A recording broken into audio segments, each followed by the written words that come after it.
Salut à tous, on se retrouve pour l'épisode 1405 du Zap Image. On commence aujourd'hui en ce 9 mars avec quelques anniversaires. Tout d'abord Youri Djorkaeff, le joueur français qui fête aujourd'hui ses 53 ans. Donc n'oubliez pas qu'il a gagné l'Euro 2000 et surtout la Coupe du Monde 1998. Il était titulaire en finale contre l'équipe brésilienne à côté de Zinedine Zidane en numéro 10. Bon anniversaire à lui, aussi le défenseur marseillais Jordan Amavi qui fête aujourd'hui ses 27 ans. Il y a aussi Angel Correa qui fête aujourd'hui ses 26 ans, le joueur argentin de l'équipe de l'Atlético. Il a joué contre le Real Madrid avant-hier. Il y a aussi Pedro Neto qui fête seulement ses 21 ans, le jeune joueur portugais de l'équipe de Wolverhampton. Et pour finir, c'est un club, c'est l'équipe de l'Inter Milan qui fête aujourd'hui ses 113 ans d'existence. On peut voir tout ce qu'a remporté l'Inter Milan. Donc déjà, 3 Ligues des Champions, 18 fois la Serie A, peut-être la 19e cette saison, parce qu'ils sont très bien partis. 7 fois la Coupe d'Italie, 5 Super Coupes d'Italie, 3 Europa League, une Coupe du Monde des clubs. Donc le joueur le plus capé, c'est toujours l'Argentin Zanetti. Et le meilleur buteur, c'est Giuseppe Meazza, 284 buts avec cette équipe de l'Inter Milan. Ensuite, toujours avec cette équipe italienne, l'Inter qui jouait hier soir un match de Serie A contre une autre grosse équipe du championnat italien, l'Atalanta Bergame, et c'est l'Inter Milan qui s'est imposé 1-0 et du coup l'Inter reprend 6 points d'avance sur l'AC Milan. C'est toujours le duel entre les deux gros clubs de la ville de Milan, donc 6 points d'écart entre l'Inter et l'AC Milan. Cette fois-ci on prend la direction de l'Angleterre. Il y avait aussi Chelsea hier qui jouait contre l'équipe de Everton et nouvelle victoire des Blues de Chelsea 2-0. Un but de Jorginho et un but contre son camp. Donc Chelsea domine Everton à Stamford Bridge. Depuis l'arrivée de Thomas Tuchel, cette équipe a complètement changé. Donc Chelsea, depuis l'arrivée de Tuchel, c'est 8 victoires, 3 matchs nuls, 0 défaite. 9 matchs sans encaisser de but, seulement 2 buts encaissés depuis qu'il a pris cette équipe de Chelsea et passe de la 9e place à la 4e place en Première Ligue. Un des débuts parfaits pour Thomas Tuchel du côté de l'Angleterre. Donc 12e match sans défaite, toute compétition confondue pour Chelsea qui s'impose 2-0 face à Everton. Donc Thomas Tuchel, lui, ça fait 11 matchs qu'il est du côté des Blues, aucune défaite, des très belles stats pour le coach allemand. Et pour finir avec lui, donc Chelsea à domicile en Première Ligue depuis l'arrivée de Thomas Tuchel. Donc c'est 5 matchs, 5 clean sheets. Jamais aucun entraîneur n'avait réussi cet exploit pour ses 5 premiers matchs à domicile en Première Ligue. Félicitations à l'ancien coach parisien. Ensuite, il y avait un autre match hier en Première Ligue. C'est la belle équipe de West Ham. Cette saison, c'est costaud. Donc, il jouait contre Leeds United et West Ham s'est imposé 2-0. À noter que Jess Lingard, encore buteur, c'est qu'il a marqué pas mal de buts depuis son arrivée du côté de West Ham. Donc, West Ham actuellement 5e du championnat. Donc, l'équipe de Chelsea avec sa victoire hier 4e, toujours le trio de tête. Leicester 3e, Manchester United 2e et Manchester City 1er. Ensuite, direction le championnat espagnol. Il y avait le Betis Séville hier qui jouait contre le Deportivo Alavés et le Betis Séville s'est fait très peur. Ils étaient menés 2-0 et du coup ils ont gagné le match 3-2. Félicitations à l'équipe de Nabil Fekir. Et grâce à cette victoire, donc, ils sont toujours à la 6e place du classement. Donc cette 6e place veut dire Europa League la saison prochaine. Ensuite, on revient en France. On va parler du dernier match de la Coupe de France qui avait lieu hier soir entre l'équipe de Nice et l'équipe de l'AS Monaco. Et c'est Monaco qui est venu s'imposer 2-0 du côté de l'OGC Nice. Un but de Volant, un but de Aguilar. Parfait pour cette équipe de Monaco. Et c'est quand même le 3e match contre l'OGC Nice, donc le derby cette saison. Et 3e victoire pour les Monégasques. Donc succès synonyme de qualification en 8e de finale de Coupe de France. Et hier, le tirage au sort a été effectué. Donc déjà, les matchs auront lieu le 6 et 7 avril 2021. Donc pour revenir sur l'équipe de l'AS Monaco, donc elle recevra l'équipe du FC Metz. On peut voir que l'Olympique Lyonnais ira du côté du Red Star, sinon toutes les autres affiches. Et une énorme affiche, c'est le Paris Saint-Germain qui reçoit l'équipe de Lille. Donc le LOSC affrontera le PSG en 8e de finale de la Coupe de France.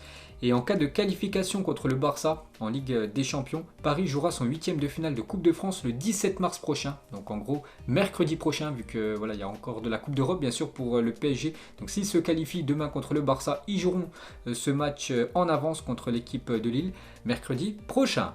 Ensuite, toujours avec le LOSC, dénonce les insultes racistes qu'auraient subi certains de ses joueurs par des spectateurs lors du match contre le Gazélec Ajaccio. Donc dimanche, avec cette victoire lilloise 3-1, le club mettra à la disposition de la FFF et du Gazélec tout contenu utile pour prendre les mesures nécessaires. Donc en gros, il y a eu des supporters du Gazélec Ajaccio, donc déjà installés sur le toit d'un magasin aux abords du stade de leur équipe. Des supporters du Gazélec ont lancé des cris racistes à l'encontre de Renato Sanchez, donc avant-hier lors de Gazalec Lille. Renato va ramasser du coton, l'intéressé a préféré en rire sur son compte Instagram. Donc voilà ce qui s'est passé avant-hier du côté de Ajaccio. Ensuite on va parler de l'Olympique de Marseille et on va faire le bilan de Nasser Larguet, un intérim sans succès. Donc une victoire en 7 matchs quand il a dirigé cette équipe de Marseille. Donc le classement sur ces 7 matchs, 15e de Ligue 1, Nasser Larguet. Élimination en 16e de finale de Coupe de France contre l'équipe de Canet-en-Roussillon, une équipe de N2. Donc ça a été très compliqué quand même son aventure en tant que coach marseillais. On va parler du nouveau coach qui a dirigé hier son premier entraînement. Sampaoli a dirigé son premier entraînement aujourd'hui. Félicitations à lui. Donc maintenant, il a du pain sur la planche parce qu'il aura beaucoup de boulot avec cette équipe de Marseille, bien sûr, de redresser la barre et surtout, l'objectif à Marseille, c'est de terminer à cette 5e place de Ligue 1 pour pouvoir jouer l'Europa League la saison prochaine. On peut voir qu'il fait la une aujourd'hui du journal L'Équipe, c'est marqué en titre Sampaoli, ultra attendu. Au lendemain de l'humiliante élimination en Coupe de France par les amateurs de Canet, l'OM et ses bouillants supporters ont découvert leur nouvel entraîneur Sampaoli, connu pour son tempérament volcanique. Donc on verra ce que ça va donner pour cette fin de saison. N'oubliez pas que Marseille demain joue contre le Stade Rennais, donc le premier gros test pour le nouveau coach marseillais. Et Bielsa connaît très bien Sampaoli, vu que les deux sont argentins, il a dit. Sampaoli est un entraîneur très connu, il a été sélectionneur de l'Argentine, du Chili, il a remporté des titres importants en Amérique du Sud, il a entraîné en Europe, donc peu importe l'avis que je donne, son parcours parle pour lui. Donc on verra, comme je vous ai dit, ce que ça va donner. Ensuite, on ouvre la page Ligue des Champions car ce soir, c'est les 8e de finale retour avec 2 affiches. L'équipe du Borussia Dortmund reçoit l'équipe de Séville et la Juventus reçoit l'équipe de Porto. On peut voir les résultats. Alors des matchs allés, donc Dortmund s'est imposé 3-2 et l'équipe de la Juventus s'est inclinée 2-1 au Portugal. C'était la seule équipe à l'extérieur qui s'était inclinée, sinon toutes les autres avaient gagné leur match. Donc pour continuer avec ce Juventus Porto, regardez la compo probable tout d'abord pour l'équipe portugaise du FC Porto. Donc on peut voir quand même que c'est une compo plutôt défensive avec 4 défenseurs, 2 milieux défensifs. Voilà, ils vont essayer de conserver cette victoire. Mais attention, c'est quand même la Juventus en face et surtout il y a Cristiano Ronaldo en face. Donc voilà la compo côté Porto, donc la compo probable. Et cette fois-ci la compo probable pour la Juventus d'après tout d'abord Sky. Donc une compo en 4-2. 2-2 tout simplement avec Ronaldo et Alvaro Morata en attaque. Et selon la Gazzetta dello Sport, ça pourrait être ça la compo pour l'équipe de la Juventus, une compo ultra offensive avec la Juventus doit quand même gagner le match bien sûr pour pouvoir se qualifier en quart de finale. Donc peut-être 3 défenseurs avec un milieu à 5 et les 2 attaquants bien sûr Ronaldo et Morata.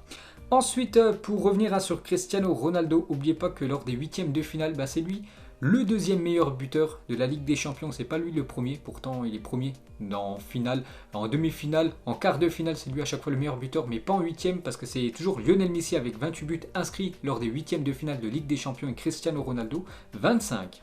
Ensuite, on va parler de l'autre match ce soir en LDC, Dortmund contre Séville. Et bonne nouvelle pour le BVB parce que Haaland est de retour pour le match face à Séville. Donc il est sorti sur blessure contre l'équipe du Bayern Munich ce week-end dernier. Et du coup, il devrait être bien là ce soir titulaire. Donc voilà, Terzic, donc le coach du BVB, devra en revanche se passer de Sancho, lui, qui est forfait. Ensuite, on va parler du match du Paris Saint-Germain demain, ce match retour contre le FC Barcelone. Ce match de Ligue des Champions est officiel. Anthony Taylor sera l'arbitre du match retour entre le PSG et le FC Barcelone, en espérant qu'il soit à la hauteur de l'événement, cet arbitre anglais. On va parler de Neymar, est apte à affronter Barcelone mercredi et devrait entrer en cours de jeu. D'après le journal Le Parisien, donc la direction du PSG va prendre aucun risque avec Neymar qui revient de blessure. Donc il devrait commencer tout d'abord sur le banc et certainement rentrer en cours de jeu, certainement à l'heure de jeu. Après tout dépend, voilà ce qui se passe. Bien sûr, si le FC Barcelone mène 3-0 au bout de 30 minutes de jeu, Neymar pourrait rentrer bien plus vite que prévu. Mais voilà, si tout se passe bien, si le Paris Saint-Germain joue avec la même intensité qu'ils ont joué au match aller, ça devrait passer bien sûr pour le PSG et Neymar devrait quand même jouer quelques minutes demain contre son ancien club. Donc Neymar sera dans le groupe du PSG pour affronter le FC Barcelone. Donc d'après une journaliste brésilienne, il attend ce match depuis 4 ans, à jouer contre son ancien club bien sûr, la star brésilienne. Ensuite, regardez le 11 probable de Mauricio Pochettino pour affronter le Barça demain soir. Donc avec la défense et le gardien comme d'habitude. Voilà, Navas avec Kurzawa, Kimpembe, Marquinhos et Florenzi, Idrissa Gueye et Paredes. En fait, c'est en gros quasiment la même équipe qu'au match aller. En numéro 10, Marco Verratti, Côté gauche, Mbappé, devant Icardi. Donc en gros, c'est la même compo, à part côté droit, ça devrait être Angel Di Maria qui devrait commencer titulaire à la place de Sarabia. Ensuite, côté Barcelone, donc le nouveau président de cette équipe Blaugrana, Juan Laporta, donc il a dit le PSG et le Barça ont deux modèles différents. Le Barça est un club qui appartient à ses supporters, le PSG appartient à un émir qui met de l'argent à la fin de la saison. Donc ça, c'est un petit pic quand même envoyé à l'équipe parisienne. Il a aussi dit Paris a manqué de respect au Barça en parlant publiquement de Messi. Un joueur peut publiquement souhaiter la venue du meilleur joueur de l'histoire. Un club, non. Leonardo s'est trompé et je pense qu'il le sait. Je suis sûr que le PSG a bien compris le message. Donc voilà encore un autre pic sur cette équipe du PSG. Toujours avec Laporta, il parle de Léo Messi. Messi a une conversation avec Laporta après sa victoire. Donc à l'élection, c'était dimanche soir. Donc il a dit Messi m'a encouragé et m'a félicité. Hier, il a aussi gagné. Peut-être que cela signifie qu'il veut continuer et qu'il souhaite qu'une proposition lui soit faite. Voilà, pour prolonger son aventure du côté du club Blaugrana. Et pour finir avec le président Laporta, il a dit voir que le meilleur joueur du monde et de l'histoire du football est venu voter. Cela prouve que Messi aime le Barça, que le meilleur joueur du monde aime le Barça. Je vais l'encourager à continuer au FC Barcelone. Et pour finir avec ce match demain, Barça-PSG, donc Barcelone n'est pas le bienvenu, la banderole des ultras du PSG. Ensuite, il y a 12 ans, Neymar jouait son premier match en professionnel avec l'équipe de Santos. Donc voilà, il y a déjà 12 ans, jour pour jour, Neymar faisait ses débuts du côté de Santos. Et on a tous découvert son talent énorme, bien sûr, aux joueurs maintenant du côté du Paris Saint-Germain. Donc quelques photos de Neymar à l'époque et quelques mois après son début de carrière, Neymar découvrait Instagram. Voici quelques-unes de ses photos postées en 2011-2012. Bien sûr, Neymar à l'époque faisait des coupes de cheveux très spéciales et même quelques perruques pour le joueur brésilien. Ensuite, on va parler du Real Madrid est intéressé par Riyad Mahrez d'après Foot Mercato. Zinedine Zidane le suit depuis longtemps. Donc info, le Real Madrid pense à Riyad Mahrez pour l'été prochain. Zinedine Zidane, l'entraîneur français, apprécie beaucoup le profil de l'ailier algérien, donc l'attaquant de Manchester City. Donc c'est vrai que City actuellement fait une saison quand même incroyable, même s'ils ont perdu lors du dernier match. C'était plus de 21 matchs avec une victoire ces derniers temps. Et Riyad Mahrez, les gars, il n'est pas tout le temps quand même titulaire du côté de Manchester City. C'est vrai que je pense s'il irait du côté du Real Madrid, il serait tout le temps titulaire. Parce que quand on voit les ailiers du côté du Real Madrid, Asensio, Rodrigo, c'est très moyen. Eden Hazard, toujours blessé.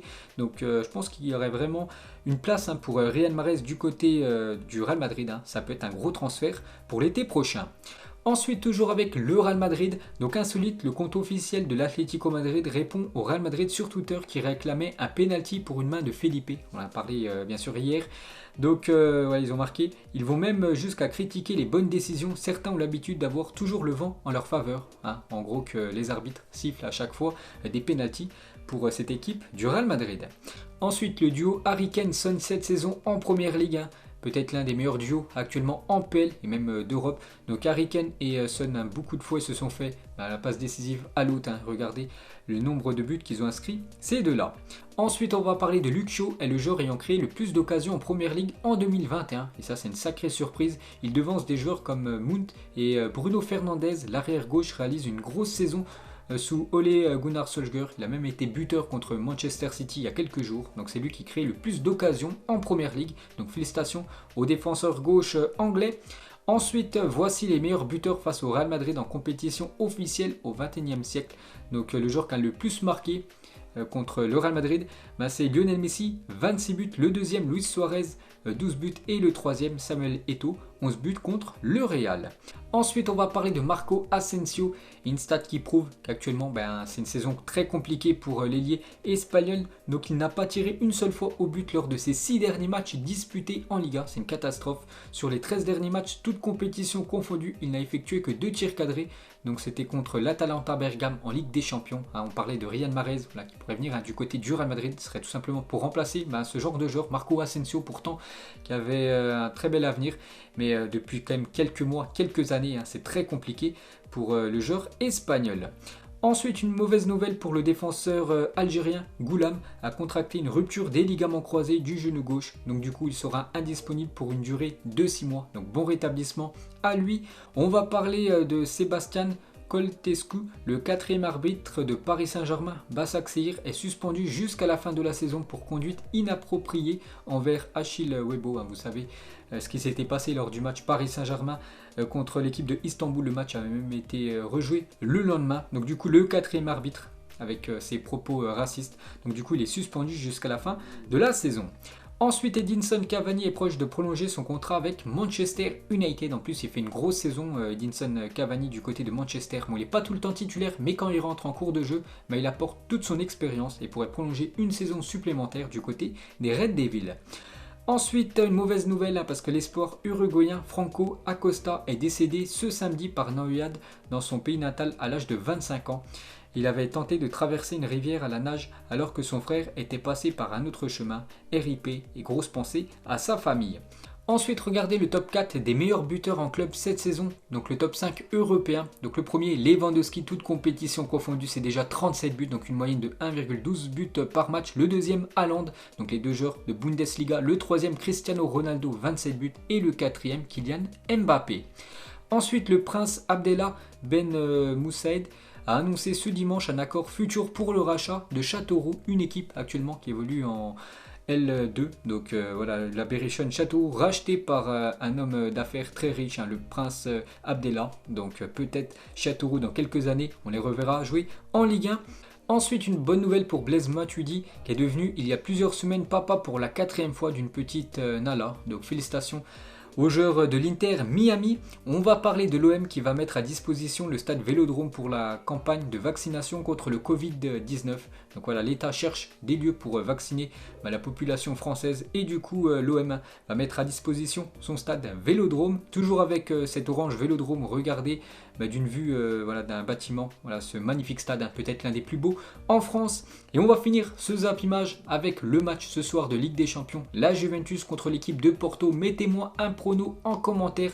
Pour vous, est-ce que Cristiano Ronaldo va encore réaliser des folies pour qualifier une fois de plus à cette équipe de la Juventus? Mettez-moi tout ça en commentaire les gars pour vous, votre prono. Donc moi je vais partir sur une victoire de la Juventus ce soir 3-0 contre l'équipe portugaise. Donc voilà les gars, la fin de ce Zap Image 1405. Donc si ça vous a plu, un petit like et on se retrouve demain pour le prochain épisode. Ciao à tous.